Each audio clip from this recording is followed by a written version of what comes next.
भगवती किचनमध्ये तुमचं सगळ्यांचं खूप खूप स्वागत आहे. आज आपण बनवणार आहे शेवभाजी. आता शेव कांदा भाजी बनवताना मी शेव घेतली आणि त्याच्यासाठी जे लागणारे साहित्य मी तुम्हाला दाखवणार आहे. एक कांदा घेतला आहे, अर्धा टमाटर टमाटा अर्धाच घ्यायचं. तुम्हाला जर तुमच्या आवडीनुसार जर जास्त टाकायचं असेल तुम्ही एक टाकू शकता. मी अर्धाच घेतला आहे आणि कोथिंबीर. चला तर आपण रेसिपीला सुरुवात करूया. 1 ते 2 पळी मी तेल टाकणार आहे. तेल थोडं तापू द्यायचं.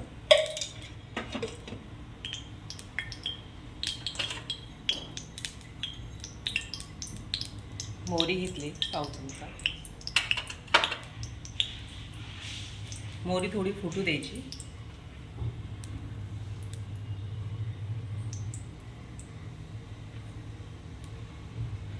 जिरे घेतले पाव चमचा आणि थोडं चिमूटभर हिंग. आता मी त्याच्यात कांदा टाकून देणार आहे कच्चायला.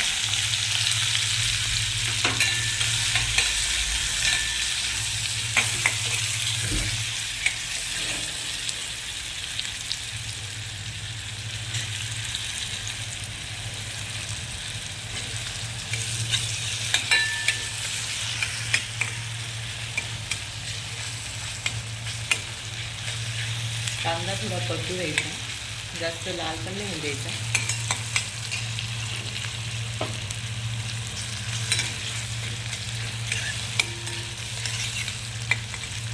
छान मस्त जशी ढाब्यावरची असते ना त्याच्यापेक्षाही सुंदर अशी मी शेव कांद्याची चटणी बनवणार आहे. कांदा छान असा परतून झाला आहे, त्याच्यात मी हा टोमॅटो घालते. तो पण परतून घ्यायचा छान.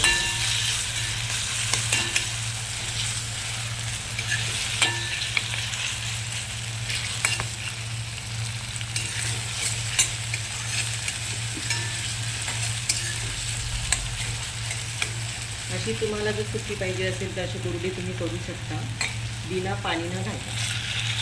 पण मी त्याच्यात पाणी टाकणार आहे अर्धा ग्लास.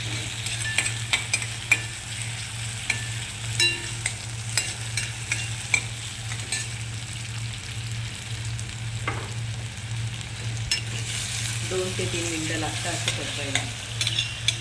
जास्त कांदा असा म्हणजे काळा होऊ द्यायचा नाही. आता मी त्याला लाल मिरची पावडर घेतली, 1.5 ते 2 चमचा लाल मिरची पावडर, तुम्ही तुमच्या अंदाजाने घ्यायचं.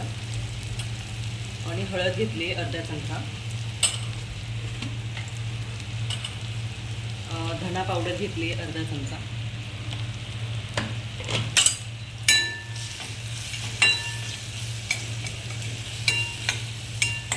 आणि मी त्याच्यात हा अर्धा ग्लास पाणी टाकणार आहे.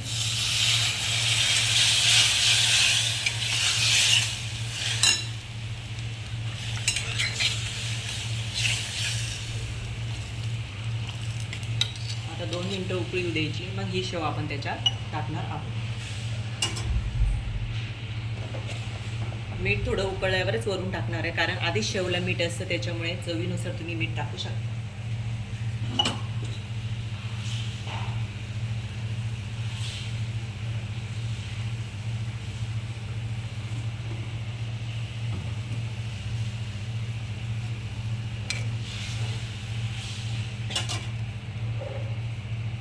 आता वरून हे मीठ घालणार आहे चवीनुसार. मीठ जर कमी जर वाटलं तर वरून आपण त्याला टाकू शकतो.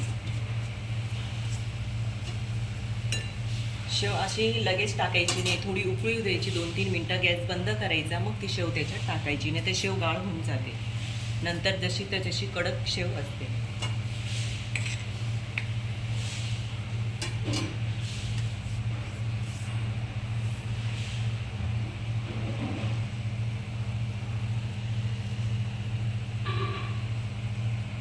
उकळी आली, थोडी कोथिंबीर टाकून घेऊया.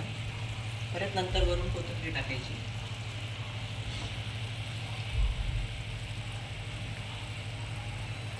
गॅस बंद करून द्यायचा. आता ही शेव मी याच्यात घालणार आहे.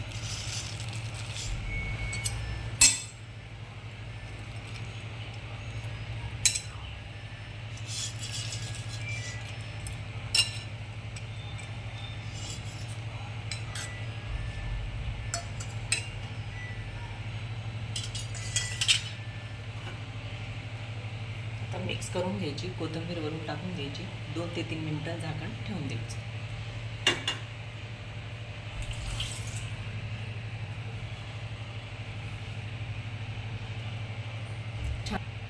छान अशी मस्ती शेव कांद्याची भाजी आपली तयार आहे. सबस्क्राईब आणि लाईक करा. धन्यवाद.